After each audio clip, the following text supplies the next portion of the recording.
This is your AESH Weekly News Minute for Tuesday, July 4, 2023.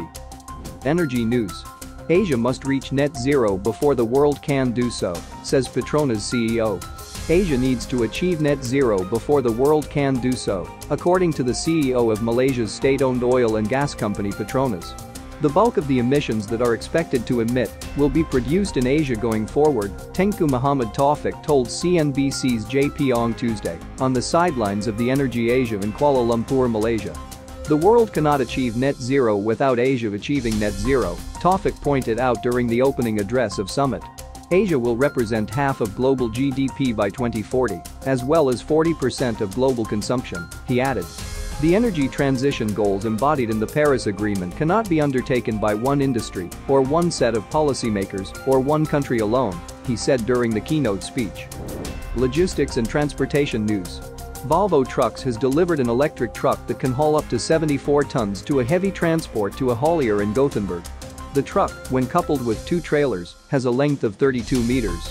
We want to show that all electric solutions also work in applications with high total weights and a high utilization rate.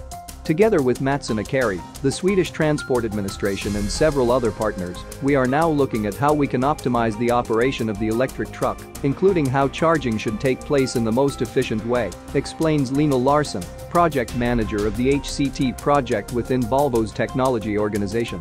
The electric truck being tested is a Volvo FH Electric 6X4 and is charged with green electricity at the two fast 180 kW chargers that Matson Akari has installed in the company's depot in Arendal.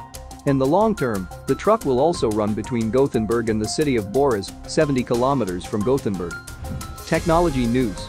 According to a report from the Financial Times, Apple is facing significant challenges in the production of its Vision Pro augmented reality headsets, leading to cuts in production forecasts. The complexity of the design has forced Apple to revise its initial sales target and delayed plans for a more affordable version of the device. The Vision Pro, which was released last month and is expected to be available early next year in the United States, comes with a starting price of $3,499. This makes it more than 3 times the cost of the most expensive headsets in Meta's lineup of virtual and mixed reality devices. Luxshare, a Chinese contract manufacturer, is responsible for assembling Apple's Vision Pro. However, due to manufacturing difficulties with micro-OLED screens for the device, Luxshare will reportedly produce fewer than 400,000 units by 2024. This figure is significantly lower than Apple's previous target of selling 1 million units domestically within the first year. Finance news. Italy's top insurers, banks strike Eurovita rescue deal. Italy's top 4 insurers and Germany's alliance ALVG.de have agreed a multi-billion euro rescue deal for Eurovita, industry supervisor Iva said on Friday, after months of work to broker an accord which also involves 25 banks. Earlier this year, Eurovita became the first Italian insurance company to be placed under special administration after running into trouble due to higher interest rates. Insurers Generali Gassi.mi, Intesa Sanpaolo Vita PST.mi, Post Vita PST.mi, Unipulsi US.mi and Allianz will set up a new company that will take on Eurovita life insurance policies. Some 10 billion euros in policies will be transferred to the new company, or 2/3 of Eurovita's total assets at the end of last year, a person close to the matter said. Eurovita's troubles highlight the threat life insurers face from rising interest rates, which cut the value of government bonds these companies bought with their clients' money. Global news headlines. The grandmother of the French teenager shot dead by police during a traffic stop pleaded Sunday for rioters to stop after 5 nights of unrest, while authorities expressed outrage at an attack on a mayor's home that was hit by a burning car that injured family members.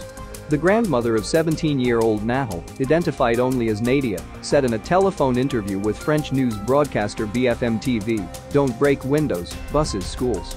We want to calm things down." She said she was angry at the officer who killed her grandson, but not at the police in general, and expressed faith in the justice system as France faces its worst social upheaval in years. Her grandson, identified by only his first name, was buried on Saturday. This has been your AESH Weekly News Minute for Tuesday, July 4, 2023. If you want more global energy news and real-time alerts, hit the subscribe button now and follow us on social media.